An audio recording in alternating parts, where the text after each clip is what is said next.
네, 안녕하세요. 오늘 대학생활과 진로 15주차 강의 시간입니다. 오늘은 슬기로운 방학 생활을 어떻게 보내는지 알아보는 시간이 될 겁니다.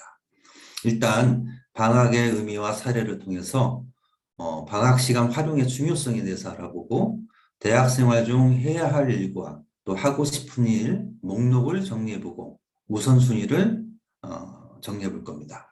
그리고 방학 시간 활용 계획을 세우기 위해서 방학을 적절하게 보내기 위한 계획과 시간별, 기간별 구체적인 계획에 대해서 정리해보고 여러분들이 슬기로운 방학 생활을 보낼 수 있도록 알아보는 시간이 되겠습니다.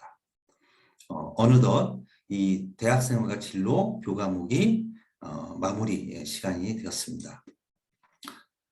여러분들이 대학교에 와서 대학생활을 어떻게 보내면 좋은지 그리고 진로에 대해서도 한 번씩 떠올려보고 미래 설계에 도움이 되었으면 좋겠습니다.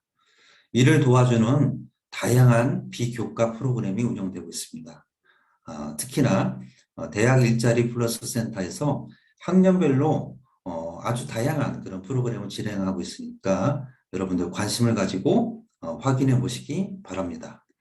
카카오톡 채널도 개설되어 있으니 성결대학교 대학 일자리 플러스 센터 이렇게 검색을 하고 확인하시기 바랍니다. 이곳에서 메타버스도 했었고 또 MBTI 검사 등 학생들을 위해서 애쓰고 있기 때문에 여러분들이 꼭 한번 확인해 보시기 바랍니다. 또한 이게 학생들에게는 무료로 모두 제공되기 때문에 평소에도 관심을 가지고 확인해서 자기 자신에게 필요한 것이 있다면 신청하시고 또 유익한 그런 대학 생활을 되기를 진심으로 바라겠습니다. 여러분들 모두 수고 많으셨습니다.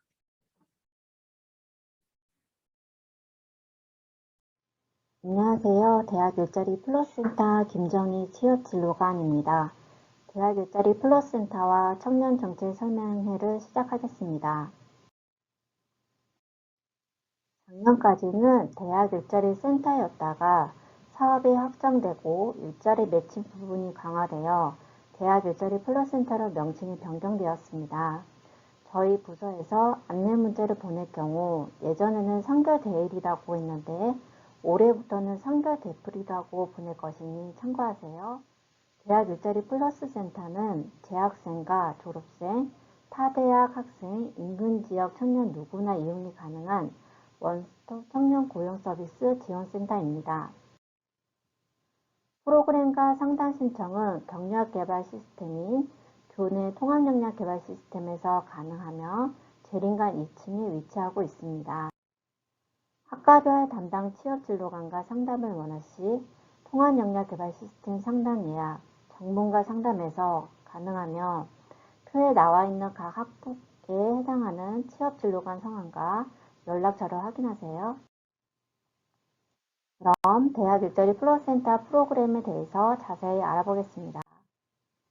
진로지도 프로그램은 진로 탐색 로드맵, 진로 결정 지원 드림업, 너와 나의 MBTI 연결고리, 멘토링 굿잡 버스, 고학년 미설정자 대상 프로그램이 있으며 또한 포스트 코로나 진로 심리 지원 통합 상담 프로그램이 있습니다.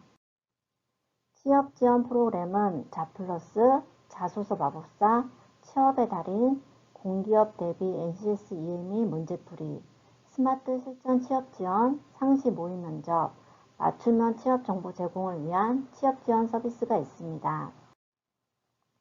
이 중 자소서 마법사는 자기소개서 작성을 어려워하는 학생들이 직접 작성할 수 있도록 다양한 정보를 제공하는 프로그램으로 원하는 직무에 맞춰 자소서 마법사에서 순서대로 진행만 하면 저절로 이력서가 잘 써지는 유용한 프로그램이니까 꼭 활용하세요.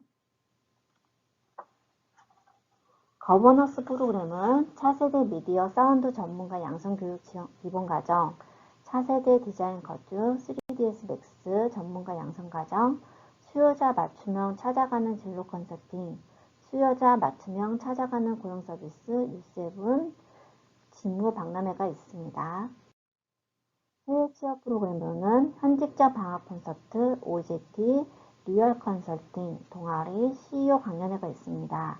CEO 강연회는 11월 달 중에 진행할 예정이며 2021년에는 일본 CEO 강연회를 진행했고 만족도가 높았으니 올해 홍보가 나올 때 많은 관심 가져주시기 바랍니다.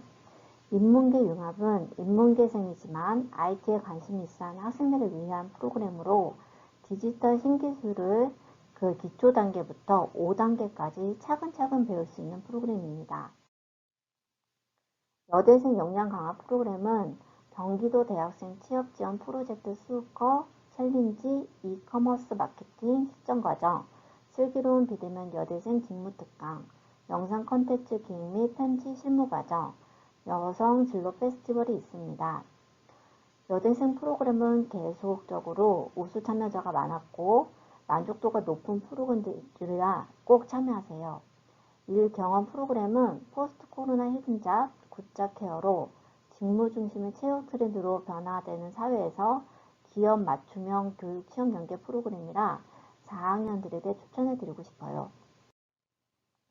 홍보 프로그램은 영상기자단, 온청생 백보 하루 이벤트, 청년정책 체감도 향상 프로젝트, 카친 맺고 내 꿈 찾기, 안양시 일자리 박람회, 데일데이, UCC 공모전이 있습니다. 6월부터는 성결대학교 대학 일자리 플러스센터 유튜브 채널로 기자단들의 다양한 영상들이 소출되니 많이 검색하세요. 진로 3대 검사를 통한 역량 개발 시스템에서 하실 수 있고 CDP는 3학년은 이력서 작성과 상담, 4학년은 이력서 작성, 클리닉과 상담이 필수로 해야 하는 프로그램입니다. VR 면접은 20분 정도, AI 역량 검사는 40분 정도 진행됩니다. 코로나에 맞춰 트렌디한 체험 방법으로 체험하는 것과 안 하는 것은 취업 성공에 큰 차이가 있으니 상시적으로 신청이 가능한 VR 면접과 AI 역량 검사 체험하러 제1인간 2층으로 오세요. 이렇게 다양한 대학 일자리 플러스센터 비교과 프로그램에 참여하면 성결 스마일리지를 프로그램별 부여받고 5만 점부터 상품권 지급 신청이 가능하니 취업 역량도 쌓고 스마일리지도 쌓는 프로그램에 참여해서 성공적인 취업을 이루셨으면 좋겠습니다. 그런 다음은 청년 정책에 대해 알아보겠습니다. 국민취업지원제도는 고용노동부에 진행하는 취업상담, 직업훈련비 지원, 취업알선 등 구직활동 전반을 지원하는 취업지원 서비스로 졸업 예정자부터 참여가 가능합니다. 국민취업지원제도 신청 후 취업상담만 받아도 수당을 받을 수 있으며 자세한 상담은 재리관 203호에 화요일, 수요일에 국민취업지원제도 담당 선생님께 상주하고 계시니 방문하세요. 국민내일병카드는 3학년부터 카드 발급이 가능하며 고용노동부에서 진행하는 국비교육지원 사업입니다. 국민내일병카드는 HRD 내 사이트에서 카드 발급이 가능하며 컴퓨터 활용 능력, 포토샵 등 다양한 교육과정이 있으니 사이트에 들어가셔서 자신에게 맞는 교육을 찾아보셔서 활용하세요. 워크넷은 대부분 구직 신청을 하고 채용 정보를 보는 것으로만 아실 텐데요. 취업의 모든 것에는 채용 트렌드에 맞는 취업 전략법과 전공 관련 진로 설계 방법도 나와 있기 때문에 자세히 세부적으로 들어가시면 좋으세요. 온라인 청년센터는 청년들이 필요한 정책 정보를 편리하게 얻을 수 있는 플랫폼으로 청년정책, 청년공간 정보가 있으며 카카오톡 게시판, 심층 상담 등 실시간 상담을 받을 수 있어요. 블라인드 채용은 채용 과정에서 출신지, 가족관계, 외모 등의 차별적 항목을 배제하고 직무 능력만을 평가하여 인재를 채용하는 방식입니다. 중소기업 탐방 프로그램은 정부 정책의 일환으로 입찰을 통해 운영할 기관을 선정하고 그 기관이 모집, 우수, 강소 중소기업을 연계하여 기업에 대한 정보 제공하여 중소기업 인력 미스매치 해소와 노동시장의 조기 입직을 유도하는 정책입니다. 청년 친화 강소기업은 임금 체불이 없고 고용 유지율이 높으며 산재 사망 사고가 없는 신용평가 등급이 B- 이상으로 근로자가 10인 이상인 기업으로 처음에 대부분 대기업으로 들어가기는 힘들고 채용 정보의 기업 정보를 보실 때 강소기업이면 복지가 좋고 재정적으로 튼튼한 곳이니 믿고 있을만 곳이다 라고 생각하시고 지원하세요. K-빅스터 아카데미는 비전공자도 배울 수 있는 기초 역량 훈련 입문 과정과 AI, 빅데이터, 클라우드 등 실무교육 트레이닝 과정 두 가지로 나눠져 있어요.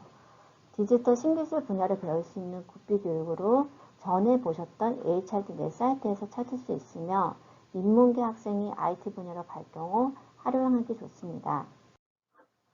청년 디지털 일자리 사업은 IT 활용 가능 직무에 청년을 채용한 중소, 중견 기업에 6개월간 인건비를 지원하는 사업으로 그만큼 청년들에게 취업의 기회가 확대됐다고 할 수 있습니다.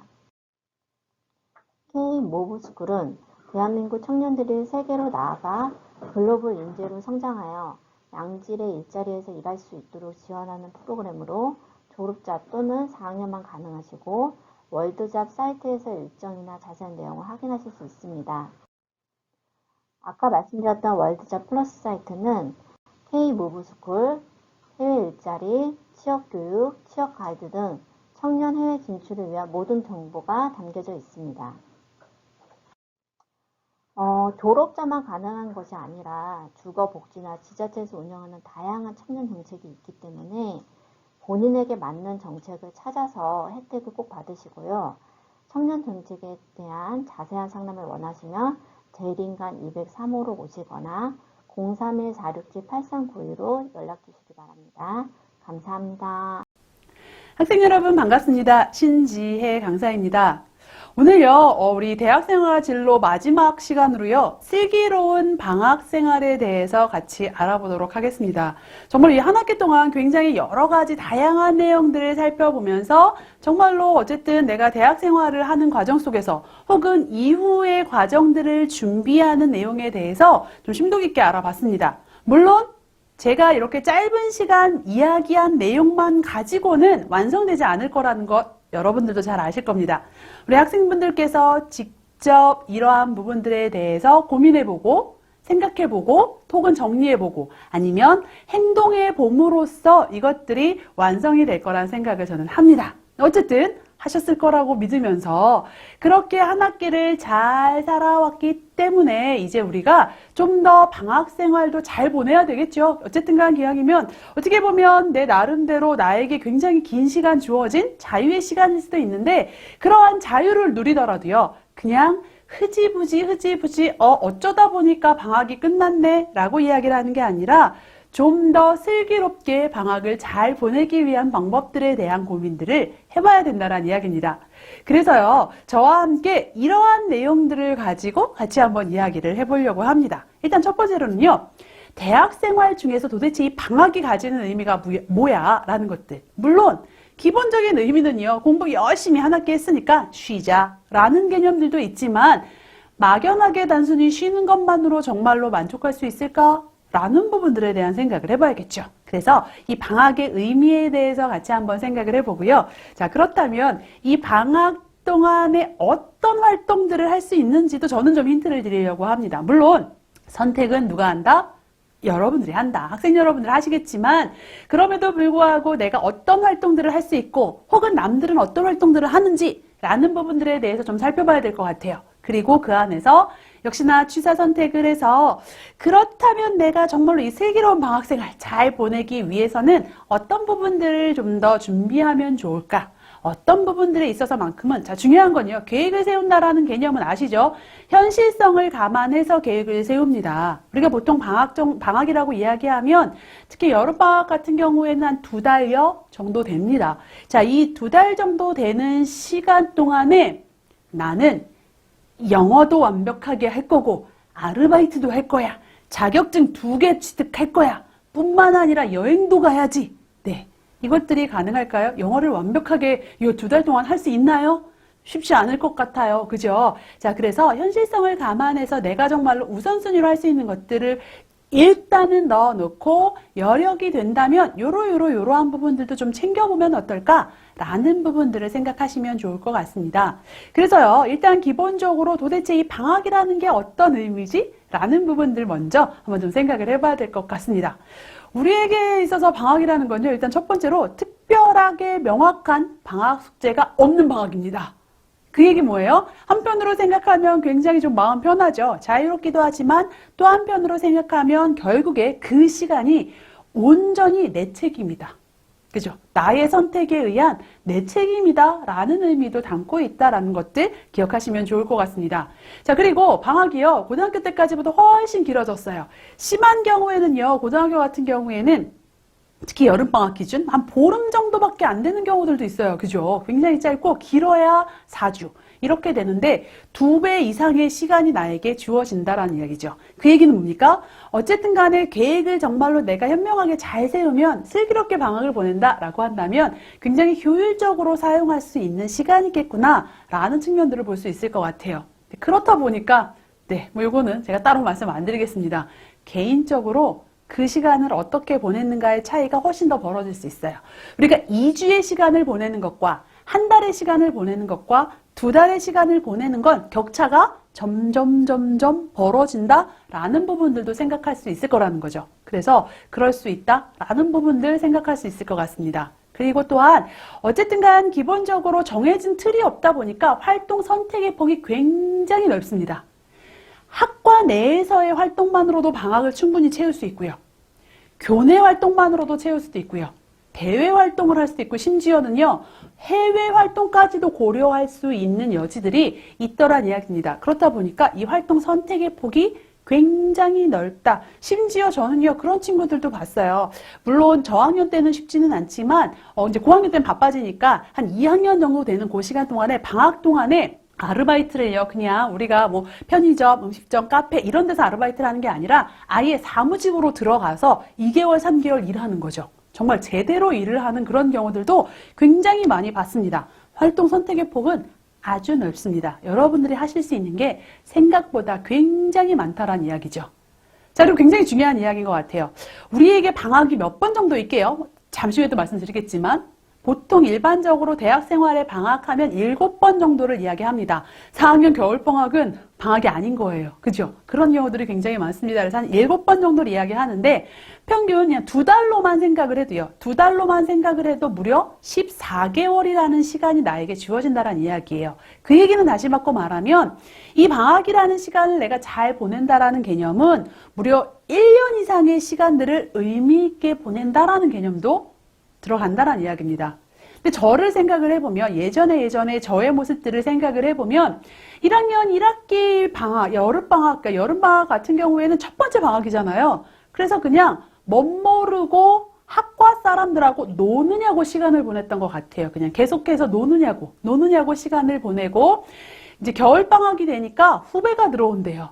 그러면 또 이제 그거 준비하느냐고, 와, 후배를 맞이한대, 뭐 이러다가 또 시간을 보낸 것 같아요. 그래서 무려 이제 2번의 방학을 그냥 보냅니다. 2학년 1학기가 되고 이제 이렇게 저렇게 보낸 생각들을 하면 생각보다 내가 정말로 의미 있게 방학들을 보내지 못한 시간들이 굉장히 많구나. 예, 하나하나 쪼개서 볼 땐 몰랐어요.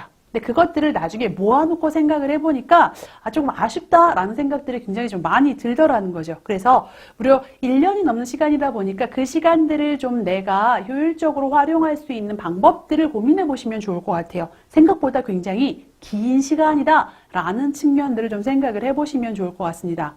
말씀드린 것처럼 우리에게 주어진 방학은요 무려 7번이나 된다라는 이야기예요. 7번이나 된다라는 측면들, 그리고 2달여의 시간이고 그래서 모으면 1년이 넘는다 라는 부분들에 대해서 다시 한 번 더 생각해보면 생각보다 길죠. 네, 생각보다 깁니다. 가만히 생각을 해보면 실질적으로 내가 학교를 다니는 시간을 모아보면 한 7개월에서 8개월 조금 안 되는 것 같아요. 8개월 약간 안 되기도 합니다. 자, 그러면 그 나머지 시간들이 다 방학이다라는 생각들을 해보면 내가 그냥 한 학기 열심히 살았으니까 그냥 쉬어야지, 정말로 리프레시의 개념으로만 참기에는 좀 아까운 시간이 될 수도 있겠다라는 부분들을 생각하시면 좋을 것 같습니다. 그래서 방학 동안에 우리가 할 수 있는 일이 뭐지? 라는 부분들을 한번 좀 생각해 보시면 좋을 것 같아요. 어떤 것들을 할 수가 있을까? 물론 정해진 건 없어요. 아까 제가 말씀드린 것처럼 선택의 폭이 너무너무 넓습니다. 그럼에도 불구하고 대략적으로 좀 보자면 부족한 전공 공부들을 할 수 있는 시간들이 될 수 있을 것 같아요. 그래서 내 나름대로 지난 학기에 혹시 내가 제대로 소화하지 못한 부분이 있다면 그 부분에 대해서 추가적으로 좀 더 노력하는 시간도 있을 거고요. 그렇다 보니까 우리에게는요, 계절학기라는 시간도 있지요. 네, 계절학기가 뭐냐 하면 이전에 들었던 과목들 중에서 혹은 내가 이후에 듣는데 시간을 절약하기 위해서 학점을 미리 취득하는 경우도 있습니다. 그래서 이 전공 공부에 대한 시간들을 가질 수도 있고요. 또 예습하는 시간을 가질 수도 있겠죠. 내가 좀 더 심화되는 전공에 대해서 미리미리 어느 정도는 조금 좀 준비해 놓는 그런 기초적인 개념들을 준비해 놓는 어떤 그런 시간들로도 가질 수 있겠구나라고 보시면 좋을 것 같습니다. 자, 그리고요.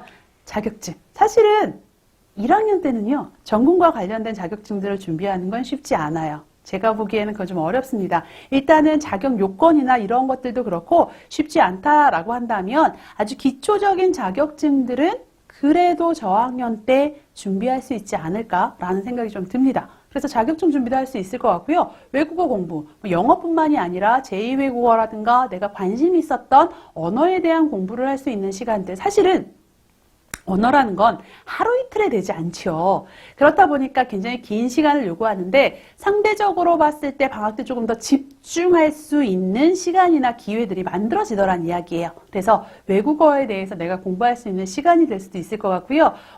더 좋은 경우에는 연수를 다녀올 수도 있겠죠. 짧게나마 긴 연수 말고요. 단기 연수, 단기 방학 연수도 가능할 것 같아요. 그죠? 자, 그리고 다양한 대내외 활동. 대내외 활동이라는 건 교내 활동과 대외 활동 다 합친 거예요. 그죠? 그래서 대내외 활동 할 수 있을 것 같습니다. 그리고 자기 개발. 내 나름대로의 내가 그동안 하지 못했던 취미 활동을 할 수도 있을 것 같고요. 무언가 어쨌든 자기 개발을 위한 시간이 될 수도 있을 것 같고요.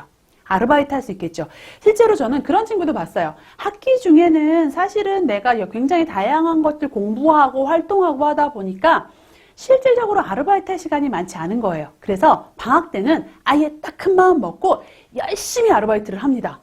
그리고 그렇게 내가 2달여 번 돈을 가지고 한 학기를 사용하는 거예요. 그걸 가지고 용돈을 한 학기를 사용하는 친구를 제가 본 적도 있어요. 그 나름대로 시간을 효율적으로 쓰는 방법이겠죠. 학기 중에는 내가 어쨌든 여러 가지 활동들에 충실하고 방학 때에는 내가 아르바이트를 해서 한 학기 동안 내가 살 용돈을 벌어 놓겠다라고 생각하는 친구도 저는 본 적 있어요. 그죠? 그럴 수도 있을 것 같습니다.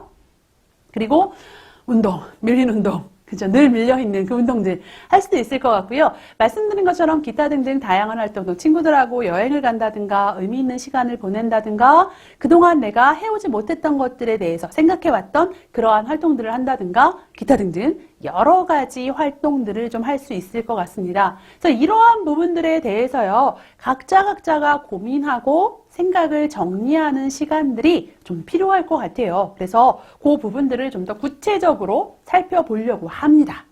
일단 첫 번째로요. 공부에 대한 부분이에요. 공부에 대한 부분에 있어서 어떤 것들을 우리가 할 수 있을까라고 생각을 해보면 첫 번째로는 전공 공부, 그죠? 학점 관리를 위한 전공 공부. 물론 전공을 공부하는 게요. 단순하게 학점을 관리하기 위한 것만은 아니죠. 내 진로를 위해서, 내 미래를 위해서 전문 지식을 쌓아나가는 시간인 건 맞아요. 그래서 다만 그걸 제가 학점 관리라고 표현을 한 거죠. 그죠? 자, 그리고 말씀드린 것처럼 외국어 공부할 수 있을 것 같고요. 자격증 취득할 수 있을 것 같습니다. 학점 관리를 위해서는 말씀드린 것처럼 지난 학기에 내가 완벽하게 소화하지 못했던 과목들을 복습하는 과정도 있을 수 있겠죠. 네. 실제로요. 저는 공대를 나왔어요. 제가 학교 다닐 때 공대를 다녔었는데, 이제 그렇다 보니까요, 아무래도 1학년 때에는 전공 과목을 저는 이제 개론 정도만 배우고, 전공 과목은 개론 정도만 배우고, 기초 과목을 배웁니다. 근데 그 기초 과목이 뭐냐면요, 물리, 화학, 그 다음에 공업, 수학, 이런 과목들을 배우는 거예요. 이게 앞으로 전공을 하기 위해서 공대생들은 공통적으로 필요한 과목이라고 하는 거죠. 그래서 모든 공대생들이 1학년 때 그러한 과목들을 들었습니다. 이게 이제 필수인 거예요. 전공 기초 과목 필수가 되는 거죠. 그래서 그 과목들을 수강을 하는데 그러다 보니까요. 이제 저희 동기들 중에서도 어떤 친구들은 선택 과목에서 물리를 안 들은 친구도 있는 거예요. 물리를 안 들었는데 공대를 옵니다. 근데 말씀드린 것처럼 얘는 전공 기초 과목이고 꼭 필요한 부분이다 보니까 해야 돼요. 근데 고등학교 때 들어본 적이 없어요. 그러니까 너무 힘든 거죠. 너무 힘들어요. 뭐 그런 경우도 있었고요. 심지어 또 한 친구 같은 경우에는 공부를 굉장히 잘하는 친구인데 중요한 건 이 친구가 잘하는 건 사실은 상대적으로 문과적인 과목이었던 거예요. 그런데 진학을 하는 과정 속에서 공대를 진학을 합니다. 뭐 여러 가지 이유가 있겠죠. 공대를 진학을 했는데 그래서 본인은 수학이 너무 부족해요. 그런데 이게 웬일입니까? 공업 수학 같은 경우에는요. 미적분이 이제 주를 이루어요. 미적분이 주를 이루는데 너무 힘든 거죠. 본인 너무 힘든 거예요. 그래서 실제로 방학 때 고등학교 수학을 공부한 친구가 있어요. 그 친구 같은 경우에는 고등학교 수학을 공부했고요. 또 한 친구는 말씀드린 것처럼 본인이 그 학교 다닐 때 선택 과목으로 듣지 않았던 과목에 대해서 방학 동안에 좀 공부를 하더라고요. 네, 제가 그런 모습들을 본 적이 있습니다. 그래서 나름대로 복습할 수 있을 것 같아요. 그리고 또 말씀드린 것처럼 2학기 과목에 대해서 전공 과목들에 대해서 어느 정도 기초적인 개념들, 뭐 깊이 있게 공부하기 좀 힘들죠. 뭐 과외를 받는 것도 아니고요. 자, 그렇다 보니까 어쨌든 기초적인 개념들에 대해서 그래도 내가 좀 파악하고 가야겠어 라고 생각을 하면서 2학기 과목을 뭐 예습할 수도 있을 것 같습니다. 그죠? 자, 그리고 영어는 기본이라고 제가 써놨어요. 왜? 영어는요. 영어는 내가 3학년 1학기 때 열심히 할 거야. 한다고 되지 않는 부분이더란 이야기입니다. 장기적인 어떤 계획과 목표를 가지고 준비를 해야 되는 부분이다 보니까 그러한 부분들에 대해서 좀 내가 나름대로 긴 호흡을 가지고 준비를 해야지 라고 생각을 하는 거예요. 그래서 요 순간에 영어 성적을 확 올려놓겠어가 아니라 그런 개념이 아니라 그냥 이것들을 긴 호흡을 가지고 가기 위해서 기본적인 부분들로 잡아놔야지 라는 개념이라고 보시면 좋을 것 같습니다. 그리고 제2외국어 뭐 선택해서 할 수도 있겠지요. 네. 그리고 자격증 같은 경우에도 저학년 때는 기초 자격증, 뭐 컴퓨터 활용 능력이라든가, 뭐 한국사 능력 시험이라든가 어떤 이러한 기초적인 과목들, 그죠? 기초적인 아니면 뭐 MS 오피스 이런 기타 등등 기초적인 자격증들 위주로 미리미리 취득해 놓으면 어쨌든 그것들이 굉장히 큰 도움이 되더란 이야기입니다. 특히나 컴퓨터 활용 능력 같은 경우에는요, 그 자격증이 있음으로써 내가 기본적인 문서 작성 능력이 있다라는 것들을 증명할 수 있습니다. 일반 사무직에도 굉장히 큰 도움이 되고요. 공공기관들 같은 경우에도 어쨌든 이 과목들에서 가산점을 주기도 하고요. 그 다음에 혹시 내가 정말로 직접적으로 관련 있는 뭐 일반 사무직이 아니라고 할지라도 기본적인 문서 작성을 하는 경우들은 굉장히 많아요. 그것들에 대해서 잘 할 수 있어요. 라는 것들을 보여주는 굉장히 좋은 수단이다 보니까 그러한 기초 자격증에 대해서도 한 번쯤 생각해 보는 것. 그리고 정말 감사하게 그러한 부분들은 준비하는 데 시간이 아주 많이 걸리지 않더란 이야기예요. 방학이면 충분합니다. 방학이면 충분해요. 심지어 아시죠? 컴퓨터 활용 능력 1급은 좀 힘든데 2급 정도는 요즘엔 초등학생들도 준비를 합니다. 여러분들 충분히 가능하세요. 그죠? 그래서 그러한 부분들을 나름대로 생각해서 공부에 대한 부분들의 비중도 어느 정도는 필요하겠구나 라는 부분들 좀 보시면 좋을 것 같아요. 다만 이게 전부는 아니라는 거예요. 공부하면서 방학을 보내십시오는 아닙니다. 그죠? 이러한 부분들도 감안하고 고려할 수 있겠다 정도는 생각을 하시라는 이야기인 거죠. 그래서 공부를 할 수도 있을 것 같고요. 아니면 사실 방학대학이 굉장히 좋은 것 중에 하나는 학기 중에 내가 학교 생활로 바빠서 못한 다양한 활동들을 하는 굉장히 좋은 시간이 될 수도 있겠다라고 생각하시면 좋을 것 같아요. 그 활동이라는 의미는요, 이러한 것들을 예시로 들 수 있습니다. 다양한 교내 프로그램에 참여를 하는 것도 굉장히 좋은 방법이죠. 그래서 실제로요, 방학 때 특강이나 캠프, 뭐 봉사활동, 어떤 대회, 이런 것들을 하는 경우도 굉장히 많습니다. 그런데요, 상대적으로 봤을 때 방학 때에는 경쟁률이 낮아요. 참여하는 학생이 상대적으로 적습니다. 그 얘기는 뭐예요? 나에게 좀 더 많은 기회가 올 가능성이 커진다라고 보시면 될 것 같습니다. 그래서 저는 이 방학 때 어떤 이런 것들 교내 프로그램만 충실하게 참여하는 것도 굉장히 많은 정보들을 얻을 수 있는 좋은 기회가 될 것 같습니다. 그래서 교내 프로그램들에 참여해 보는 것도 굉장히 좋은 방법일 것 같고요. 실제로 교내 프로그램 중에서 특강이나 캠프는요, 아무 때나 잘 안 해요. 방학 한중간에 하기보다는 방학 시작하자마자 혹은 개강 직전에 이렇게 하는 경우들이 많습니다. 그래서 여러분들이 참여하시기에도 좀 더 용이한 경우들 많이 만들어주세요. 많이 만들어주시고요. 배려를 많이 해주십니다. 그래서 그러한 부분들 생각해보는 것도 방법이고요. 아니면 정말 순수한 대외 활동들 있죠. 서포터즈나 기자나 체험단 봉사활동. 이것들이요. 직무적으로 직접적으로 도움이 되는 경우들이 있어서 꼭 필요한 경우들도 있지만 사실은 상대적으로 직무하고 직접적으로 관련이 있지 않더라도 그래도 나름대로 서포터즈, 기자단, 체험단 이런 활동들을 해봄으로써 경험과 경력들을 쌓아보시고 그 안에서 또 새로운 사람들과 대인관계를 맺어보고 그 안에서의 또 새로운 정보를 얻어보고 하는 것 또한 저는 굉장히 중요하고 필요한 경험이라고 생각을 합니다. 그래서 단순하게 뭐 마케팅 직무니까요. 뭔가 내가 나름대로 대회에 나가야 되는 직무니까요. 이런 것들 말고요. 이런 것들 말고 저학년 때에는 특히나 여러분들 이런 1학년 1학기 여름방학이나 이럴 때에는 적극적으로 대외 활동 해보시는 것 저는 좀 추천을 드립니다. 그게 무엇이든. 그리고 요즘에는요, 실제로 뭐 여러 가지 뭐 상황으로 인해서 온라인상으로 서포터즈나 기자단, 체험단 활동을 하는 경우도 굉장히 많습니다. 그래서 상대적으로 내가 좀 더 적은 시간을 투자해서 할 수 있는 활동들도 오히려 많아졌다는 이야기예요. 그래서 여러분들이 적극적으로 활용해 보시는 것 추천을 좀 드립니다. 뿐만 아니라 뭐 공모전이라는 건 기본적으로 사실은 굉장히 단기간에 이루어지는 건 아니죠. 자, 그런데 방학을 활용해서 좀 더 심도 깊게 준비해보고 경험해보고 생각해보는 거 나쁘지 않은 것 같아요. 그죠? 그러한 것들도 있을 수 있고요. 또 자기계발 빠지지 않습니다. 독서나 동아리 활동이나 대인 관계를 쌓기 위한 시간을 보내는 것들 또한 필요할 수 있습니다. 자, 여기 있는 걸 다 할 수는 없어요. 다 할 수는 없습니다만은 이 안에서 내가 정말로 해야 할 것들, 하고 싶은 것들이 뭘까? 할 수 있는 건 어떤 걸까? 라는 부분들을 생각을 해서 그것들을 좀 적극적으로 취해 보시는 것 저는 추천을 드립니다.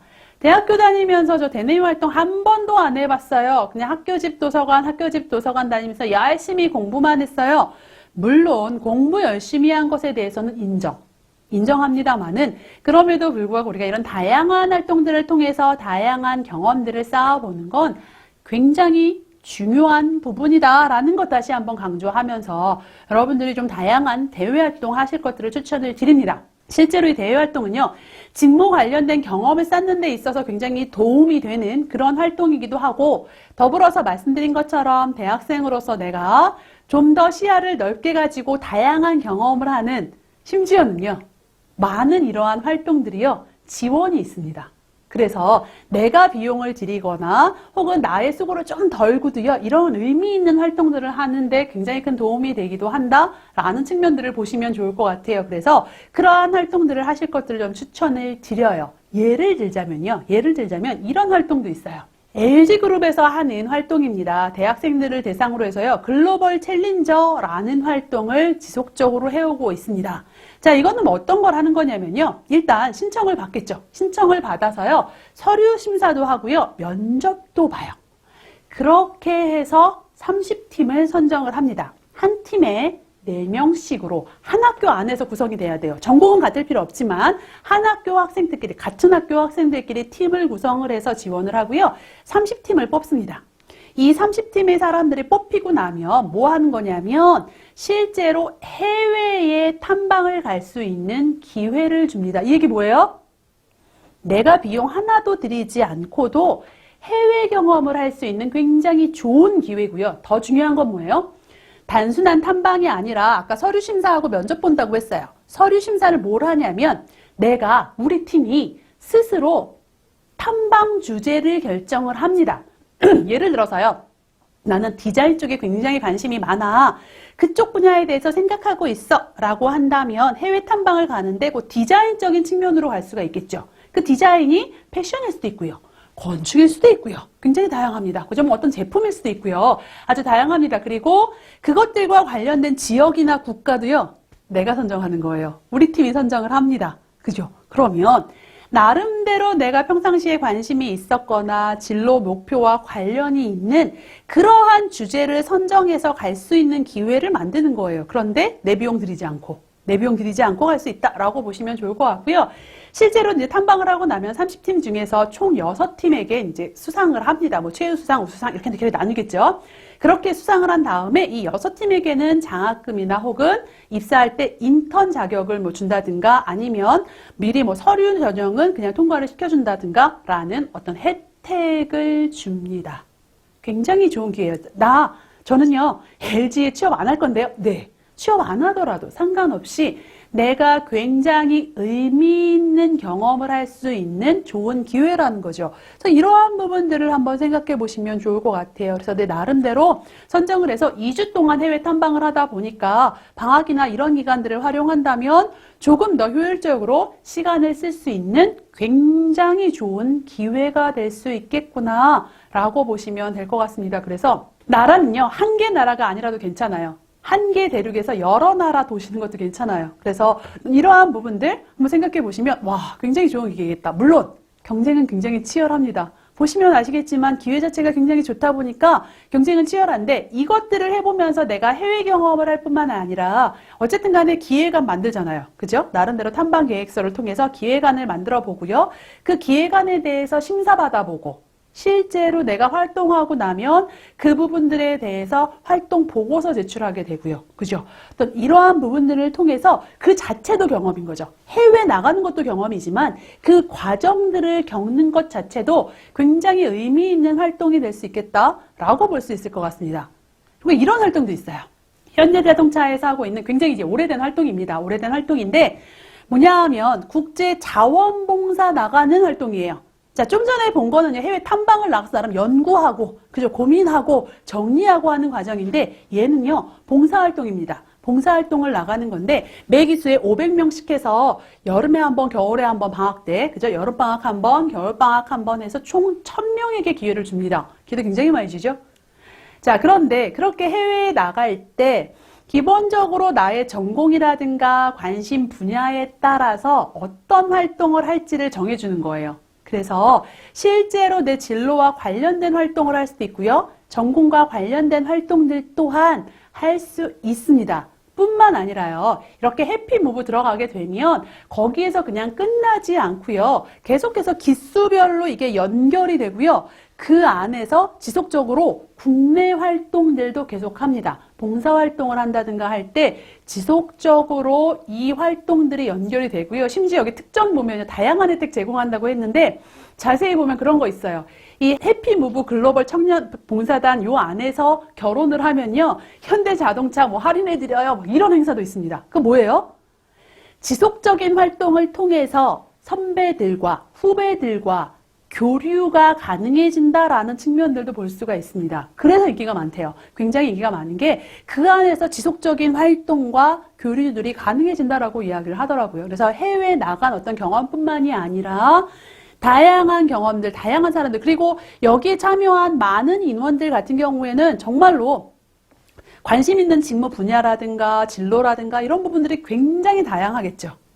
정보 또한 아주 많을 수 있다는 이야기입니다. 그래서 어떤 그러한 굉장히 좋은 기회를 주기도 하는 측면들 볼 수 있고요. 뿐만 아니라 사실은 그 외에도 굉장히 다양한 부분들, 뭐 예를 들자면 기업체에서요, 실제로 이런 부분들을 굉장히 많이 합니다. 기획 홍보단이라고 이야기를 해서 실제 내가 기획하고 마케팅하고 이런 일들을 어떤 기업의 지원을 받으면서 하는 그러한 활동들도 있고요. 그 다음에 학습 멘토를 이제 뽑아요. 학습 멘토를 뽑는데 그러면 뭐 하는 거예요? 내가 멘토로서 청소년이나 아동을 도와주는 역할을 하는데 그게 기업 지원으로 하다 보니 사실은 다양한 지원들도 많고 어쨌든 기업과 연계된 활동 같은 경우에는 해당 기업이나 관련 어떤 산업 분야에 있어서 내가 조금 더 유리하게 이야기할 수 있는 부분들이 생기더라라는 측면들을 좀 볼 수가 있습니다. 그래서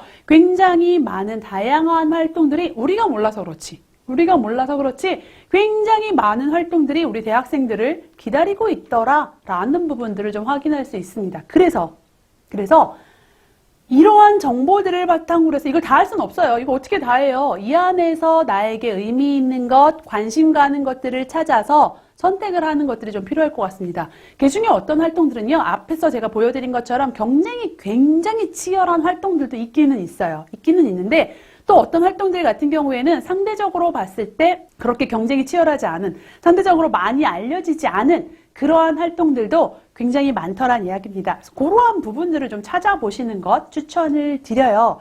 굉장히 다양하고 많은 대외 활동 사이트들이 있습니다. 그래서 이러한 사이트들 보시면 대외 활동이나 뭐 공모전이나 동아리 활동이라든가 기타 등등 굉장히 많은, 심지어 교육 정보도 있죠. 많은 정보들이 담겨져 있습니다.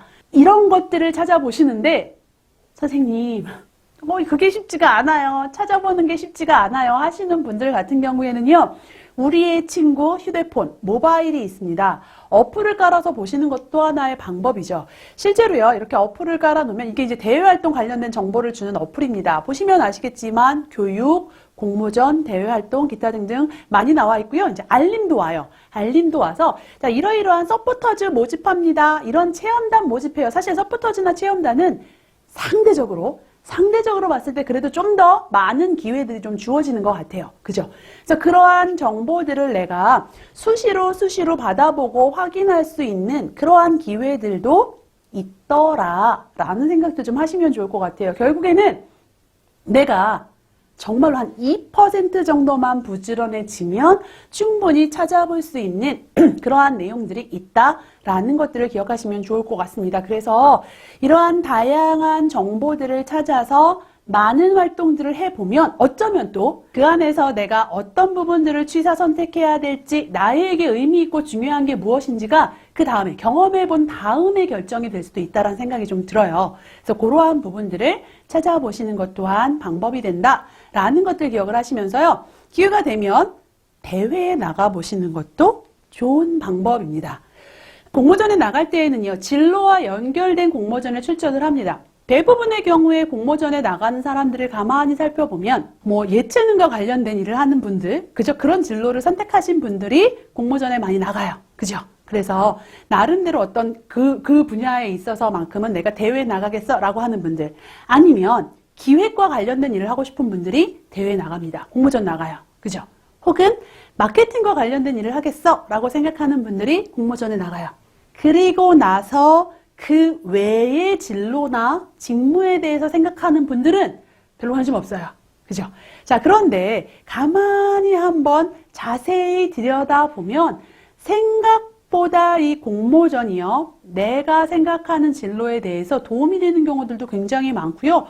보시면 아시겠지만 취업 시 인턴의 기회나 가산점을 부여하는 경우들도 굉장히 많더란 이야기예요. 또 하나의 기회가 될 수가 있습니다. 그리고 공모전에 나갈 때 사실 제가 추천하고 싶은 건 비슷한 진로를 생각하는, 예를 들어 우리는 마케팅 할 거잖아. 그치? 그러니까 우리 다 같이 요 마케팅 공모전 나가자 라고 이야기할 때도요, 기왕이면 여러 진로를 생각하는 여러 분야의 친구들이 함께 했을 때 다양한 의견과 생각들이 모아지고 다양한 부분들을 나 또한 배울 수 있어요. 그래서 기획을 생각하는 친구와 정말 마케팅을 생각하는 친구와 나름대로 어떤 창의적인 활동을 생각하는 친구와 공공기관을 생각하는 친구와 이런 친구들이 모여서 하다 보면 어떻게 보면 좀 더 다양성을 띌 수 있는 굉장히 좋은 기회도 될 수 있고, 말씀드린 것처럼 그러면서 그 안에서 배워나가는 것들 또한 있을 거란 이야기입니다. 그래서 그러한 부분들을 좀 생각해 보시면 좋을 것 같아요. 그래서 어쨌든 간 많이 나가는 거 굉장히 좋아요. 사실은 굉장히 다양한 경험을 하다 보면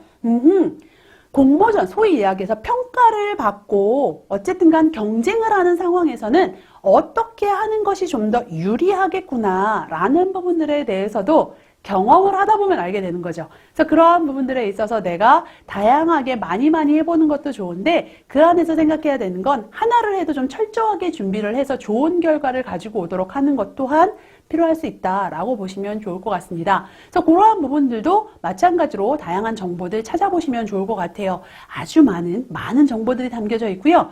이 정보들을 이렇게 나누어 볼 수 있습니다. 실제로요, 내가 관심 있는 기업군별로 나누어 보는 것도 방법이고요. 내가 관심 있는 분야에 대해서 찾아보는 것 또한 방법입니다. 보시면 아시겠지만 기획이나 아이디어를 이야기하기도 하고요. 단순 대외활동 이야기하기도 해요. 그죠? 그래서 나름대로 나눠보면 그 안에 과학, 공학, 그죠? 건설, 건축, 인테리어, 기타 등등 굉장히 다양한 분야들이 있고요. 시상 내역별로 봐도요, 상금을 주는 경우도 있고 취업 특전이 있는 경우들도 보여지더란 이야기입니다. 그래서 나름대로 관심 있는 부분들을 좀 정리해서 거기에 맞추어서 찾아보고 준비해 보는 것 또한 굉장히 좋은 방법이고 좋은 기회다라고 보시면 좋을 것 같습니다. 예를 들자면요, 제가 보여드리는 이 공모전 같은 경우에는요, 강원도라는 지역사회에서 지역사회 서비스 아이디어 공모전을 하는 거예요. 이 얘기 뭐예요? 공공기관에서 운영하는 그러한 공모전이다라는 것들을 알 수가 있습니다. 좀 더 구체적으로 좀 살펴보자면 공모 주제 같은 경우에는요, 어쨌든 코로나19로 인해서 굉장히 좀 여러 가지 어려워요. 그런 상황들 속에서 사회 약자층에게, 그죠? 사회적 약자층에게 무언가 서비스를 제공할 수 있는 그러한 아이디어를 한번 내봅시다 라는 의미입니다. 그래서 첫 번째 주제 같은 경우에는요, 비대면 돌봄 사회 서비스를 한번 해봅시다 라고 이야기해서 말 그대로 정말 사회적인 약자층에게 어떤 서비스를 할 수 있을까? 라는 부분에 대한 아이디어를 한번 내보세요. 라는 게 있고요. 또 한 가지는 1인 가구를 위한 사회적인 서비스는 어떤 게 있을까요? 라는 부분들. 자, 보시면 아시겠지만 기획, 마케팅 관련된 진로뿐만이 아니라 사회적인 서비스잖아요. 저는요, 제가 공공기관에 대해서 나름 진로를 선택하고 설정하고 있다? 이런 공모전 나가볼 것 같아요. 저는요, 예전부터 이 사회적인 서비스 어떻게 보면 사실은 공공기관의 설립 이유와 설립 목적에 대해서 생각을 해보면 일정 부분 이윤 추구도 있기는 하나 대부분 1차적인 목표가 이윤 추구가 아니죠. 어쨌든 간에 공공 서비스란 말이에요. 그렇다면 그러한 부분에 대해서 저는 원래 관심이 많았어요. 이게 좀 분야가 다를지라도 제가 원래 공공 서비스에 대한 부분들, 이 사회적인 서비스에 대해서 관심이 많았어요 라는 걸 표현할 수 있는 굉장히 좋은 방법이죠. 그래서 저는 공공기관에 지원한다 라고 해보면 이러한 부분들 생각해 볼 것 같아요. 그죠? 혹은 아니면 회사에 있어서도 나름대로 왜 요즘에는 그 ESG 경영이다 라고 이야기를 해서 사회공헌에 대한 이야기들 많이 합니다. 그러한 부분에 관심이 있다라고 하면 이런 공모전 저 나갈 것 같아요. 그죠? 그러한 부분들 한번 생각을 좀 해볼 수 있을 것 같습니다. 뿐만 아니라 실제 이 공모전이 어떻게 심사가 되는가 가만히 살펴보니까요. 일단은 제안서를 써야 됩니다. 그죠? 자, 그러면 보세요. 내가 사무직에 지원을 하면요. 기획안을 작성하거나 보고서를 작성하게 되는 일들이 굉장히 많을 거란 이야기입니다. 그렇다면 이 제안서를 제대로 써보는 것, 기획안을 제대로 써보는 게 굉장히 좋은 경험이 될 거예요. 그리고 진짜 감사한 건요. 이렇게 공공기관 같은 경우에 심지어는 제안서를 쓰는 양식 자체를 줍니다. 그래서 그걸 보면서 아하, 공식적으로 기획안을 작성할 때에는 이러이러한 내용이 들어가야 되는 거구나. 제안 배경이라든가 어떤 서비스를 할 것인지 그것들을 어떤 식으로 처리할 것이고 어떻게 추진해 나갈 것이고 기대 효과는 무엇인지 차별점은 무엇인지 라는 부분들에 대해서 반드시 들어가야 되는구나. 굉장히 중요하죠. 많은 걸 배웠습니다. 실제로 나중에 우리가요. 또 회사에 들어가게 되면 PT를 하거나 할 때 이런 내용들로 구성이 된대요. 아하, 그렇구나. 기본적으로 회사는 이런 식으로 보고서가 작성이 되는구나 라는 것들에 대해서 배울 수 있는 굉장히 좋은 기회입니다. 그리고 나서 거기서 끝이 아니라 그 다음에 뭐 한대요? 발표한대요. PT 한답니다. 그죠? 굉장히 다양한 측면에서 많은 것들을 배우고 얻을 수 있는 좋은 기회란 얘기예요. 그래서 아이디어 공모전이라고 해서 말씀드린 것처럼 무언가 어떤 기획과 관련된 일을 할 거야, 마케팅과 관련된 일을 할 거야 하는 분들뿐만이 아니라 조금 다른 부분에 있어서 진로를 고민하시는 분들도 이러한 것들을 살펴보시면서 이 경험이 나한테 도움이 되겠구나라는 생각들 하실 수 있을 것 같아요. 다만 이걸 실질적으로 마케팅이나 기획 쪽에 내가 생각하고 있지 않은데 이거를 3학년 때 하는 것? 저는 그건 조금 아쉬운 것 같아요. 그때는 정말 진로하고 직접적으로 관련 있는 활동을 하는 겁니다. 그럼 이런 거 언제 한다? 저학년 때요. 저학년 때 하시는 겁니다. 저학년 때 내가 상대적으로 그래도 좀 더 시간이 있을 때 이러한 활동들을 통해서 기초 작업을 해놓는다라고 보시면 좋을 것 같습니다. 굉장히 의미 있는 활동이고요. 말씀드린 것처럼 이것들을 다양한 진로를 생각하는 친구들하고 작업을 하다 보면 생각하는 방식, 아이디어를 내는 방식, 그것들을 정리해 나가는 방식에 있어서 굉장히 다른 측면들을 보일 거란 이야기예요.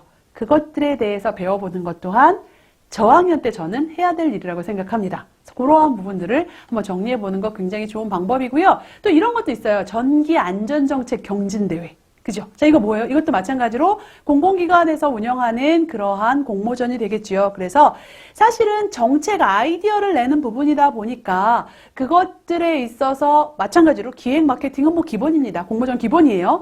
자, 뿐만 아니라 사실은 요런 관련된 나름대로 뭐 한전이라든가 이런 데 관련된 일을 내가 생각하고 있는 친구들. 그죠? 그리고 뭐 전자공학과나 뭐 전기공학과 친구들. 뭐 관심을 가질 수 있을 것 같아요. 그리고 심지어는 취업 특정까지도 주어지다 보니까 이러한 부분들에 대해서 한 번쯤 매일매일 매번 아닙니다. 한 번쯤 저학년 때 상대적으로 시간이 있을 때 생각해 보는 건 좋은 것 같아요. 좋은 것 같아요. 그래서 그런 부분들 같이 한번 좀 살펴보시면 좋을 것 같습니다. 그래서 이러한 정보들을요, 사실 굉장히 다양한 사이트들에서 주고 있습니다. 그래서 여러분들요, 각자가 나랑 좀 잘 맞는, 내가 보기 편한 사이트들이 있을 거예요. 그래서 이러한 다양한 사이트들 안에서 내가 주로 어떤 것들을 활용할까 다 보시라는 이야기 아니에요. 이거 어떻게 다 봐요. 그죠? 그리고 겹쳐지는 것들도 굉장히 많습니다. 그래서 내 나름대로 좀 잘 맞는 사이트들 찾아서 그래도 그냥 인터넷 서핑할 때 한 번씩, 또 말씀드린 것처럼 정한되면 뭐 어플을 깔아서 한 번씩 활용해 보시는 것 추천을 드린다. 그래서 내가 이러한 대외 활동들을 통해서 경력과 경험을 쌓기도 하지만 동시에 그것들을 해보면서 실제 이런 활동들이 나랑 잘 맞는구나. 이런 분야들이 좀 관심이 가는구나 라는 것들을 파악해 볼 수 있는 기회. 경험하지 않으면 알기 어렵습니다. 그래서 그러한 기회들을 만드는 것 또한 좀 좋다라고 생각을 하시면서 우리가 할 수 있는 것 중에 하나 또 아르바이트 있죠.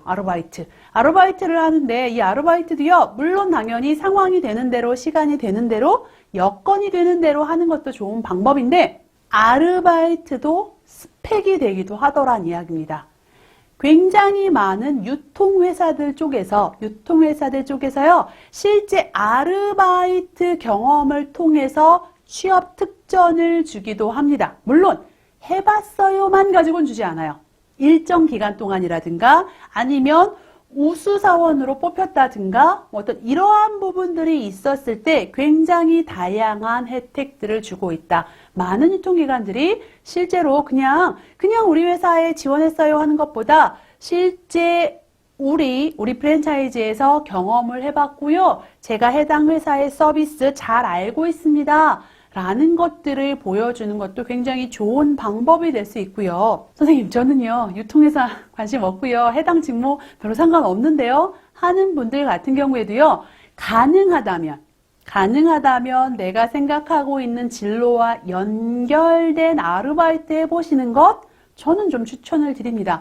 보시면 아시겠지만 직접적으로 예를 들어 디자인이나 IT나 이런 쪽들 같은 경우에는 명확해요. 그죠? 직무와 관련된 아르바이트가 명확하고 상대적으로 기회도 좀 많죠. 디자인이나 IT 이런 쪽들은 아르바이트 할 수 있는 기회들도 많은데 가만히 살펴보다 보면 굉장히 다양한 부분에 있어서요. 내가 이러이러한 진로를 생각하고 있어 라고 하면 그 분야에 대해서 경험해 볼 수 있는 그러한 기회들을 만들 수 있을 거다라고 보시면 될 것 같습니다. 심지어는요, 내가 교육과 관련된 일을 할 거야 라고 해보면 지역 아동센터에서 멘토링 하는 것, 그거보다 더 좋은 경험이 어딨어요. 그죠? 직접적으로 내가 아이들을 관리하고 가르쳐 보는 것보다 더 좋은 경험이 어딨어요. 그래서 그런 것들을 해볼 수 있는 굉장히 좋은 경험이 되기도 하고요. 뿐만 아니라 사실은 연구개발 쪽은 아르바이트 없어요 라고 생각을 하는데 행정보조를 한다든가 어떤 자료를 정리한다든가 이런 일이 연구를 하는 건 아닙니다. 연구를 하는 건 아니지만 연구실 안에서 해당 자료를 정리하고 행정보조를 하면서 그 해당 연구실의 분위기를 내가 경험해 볼 수 있지요.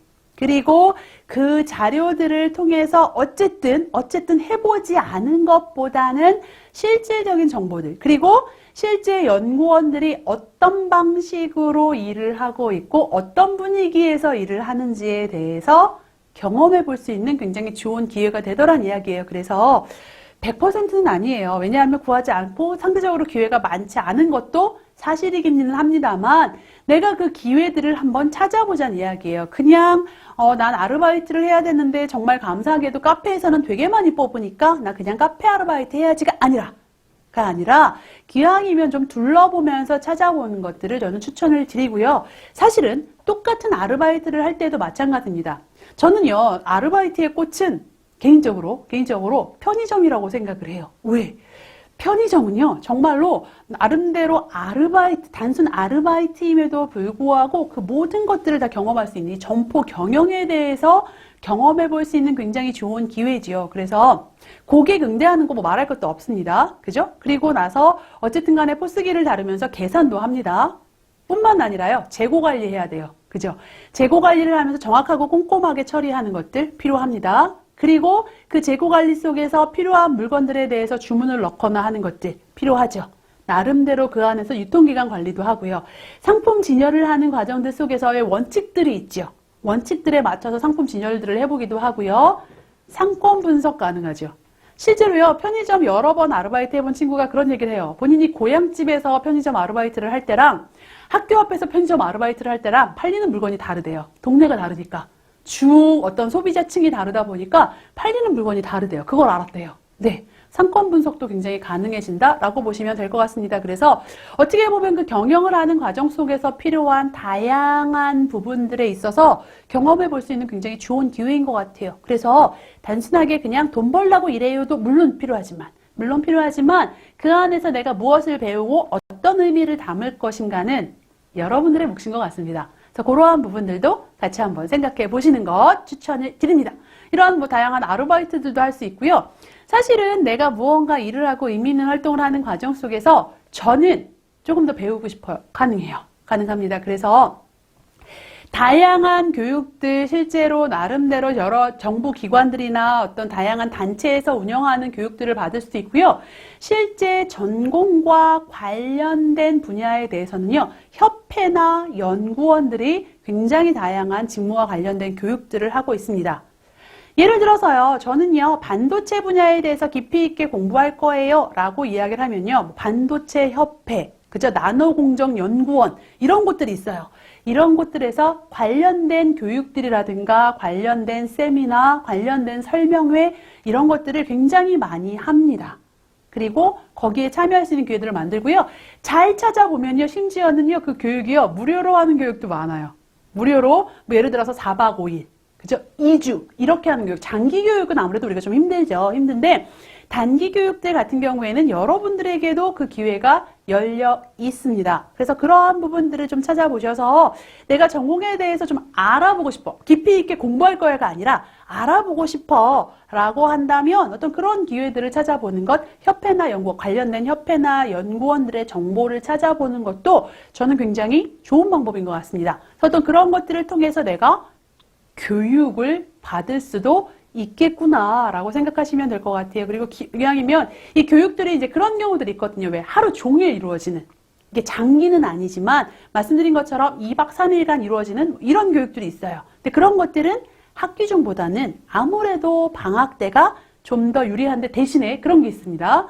상대적으로 봤을 때 무료 교육이거나 아니면 지원이 되는 교육들 같은 경우에는요. 선착순인 경우가 많아요. 이런 경우에는 선발보다는 선착순인 경우들이 많습니다. 4개월, 5개월 하는 경우에는 선발해요. 나름 서류 내고 면접 보고 하는데 그렇지 않은 경우에는 선착순인 경우들이 참 많습니다. 혹은 추첨. 그런 경우에 내가 좀 발빠르게 움직이는 게 도움이 되겠죠. 그래서 그러한 부분들도 한번 생각해 보시면 좋을 것 같습니다. 그래서 다양한 교육들을 좀 받을 수 있을 것 같고요.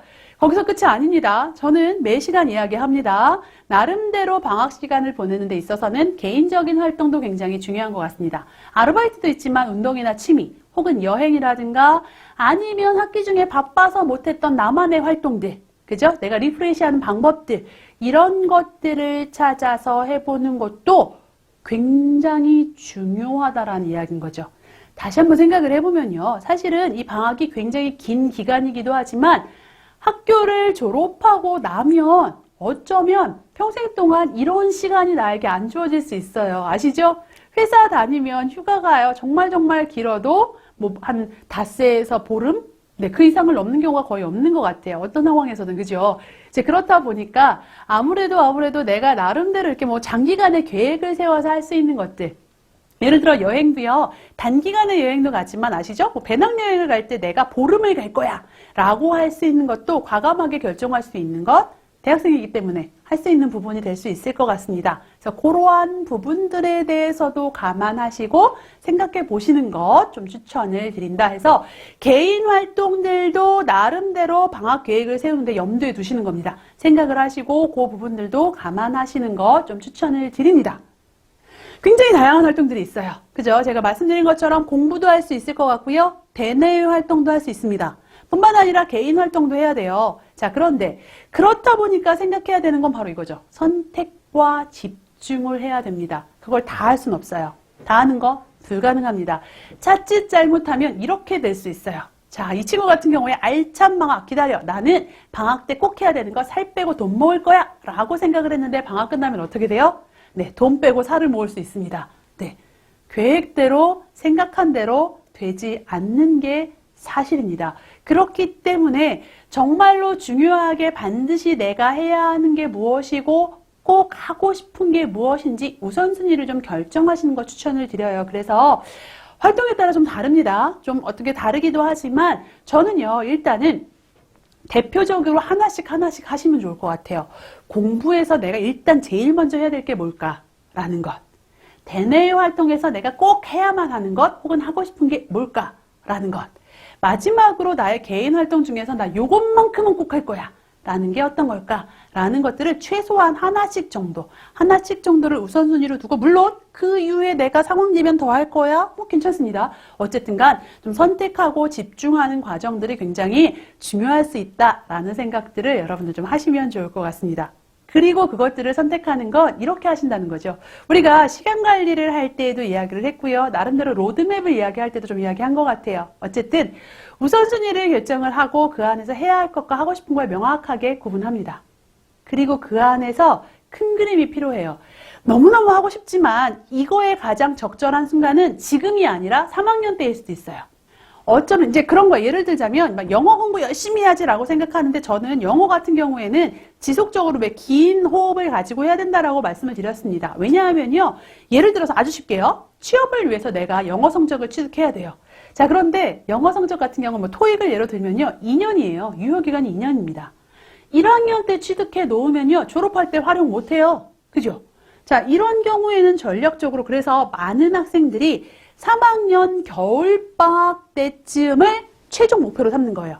요때쯤 내가 원하는, 내가 목표로 하는 점수를 만들 거야 라고 계획을 세웁니다. 학년별 구분이 필요해요. 그래서 그러한 부분들 생각하셔서 감안하셔서 무조건적으로 하고 싶다고 다 하는 게 아니라 언제 하는 것이 가장 효과적일까까지도 감안해서 큰 그림을 그리고 거기에 맞는 우선순위를 결정하면 좋겠다라는 말씀을 좀 드리고 싶습니다. 그래서 그것들을 바탕으로 해서요. 방학 때 해야 될 것들을 쫙 또 정리해요. 똑같아요. 리스트업을 쫙 합니다. 리스트업을 하고 나서 꼭 해야 할 일들 제가 한 3가지 정도라고 말씀드렸어요. 각각의 활동마다. 그래서 최소한 2가지 정도는 잡자라고 보시면 될 것 같고요. 생각해야 되는 건 기간은 2달이고요. 근데 그 안에서요, 사실은 우리가 개강 직전에는 개강 준비, 수강 신청해서 학교 나갈 일도 굉장히 많아요. 그렇다 보니까 꽉 채운 방학 기간 말고요, 조금은 여유를 좀 둘 필요도 있다라는 부분들을 기억하시면 좋을 것 같습니다. 그리고 그것들을 가지고 날짜별, 할 일별로 따로 좀 정리를 하고 그것들을 실천해 나가실 것들을 추천을 드립니다. 그래서 계획을 세울 때는 일단 쫙 뽑아놓고 그 안에서 우선순위 뽑는 거예요. 우선순위 뽑고 나서 현실을 감안합니다. 현실을 감안해서 구체적인 계획을 세우고 실천하는 과정을 통해서 우리가 방학 준비를 한다라는 부분들을 기억을 하시면서 슬기로운 방학이라는 건 결국에는 적응의 시간이었던 1학기 시간을 마치고 앞으로 더 알찬 시간을 보내기 위한 좋은 기회다라고 생각을 하시면서 다시 한번 강조합니다. 쉼의 시간도 가지시는 것, 방학을 통해서 한 박자 쉬어가는 것 또한 굉장히 중요한 일일 수 있다라는 이야기를 하면서요. 굉장히 힘들게 이 대학생활과 진로 열심히 달려왔습니다. 이 내용들이요. 물론 모든 것들이 다 여러분들 것이 되기는 좀 쉽지는 않은 것 같아요. 다만 그 안에서 정말로 나에게 필요한 부분들을 하나하나 실천해 나간다라고 한다면 그것들이 나중에 졸업할 무렵에 여러분들의 자산이 되어 있을 거다라는 예언을 감히 드리면서요. 여러분들의 첫 번째 알찬 방학 응원하면서요. 이상 강의를 마무리하도록 하겠습니다. 한 학기 동안 고생 많으셨습니다. 감사합니다.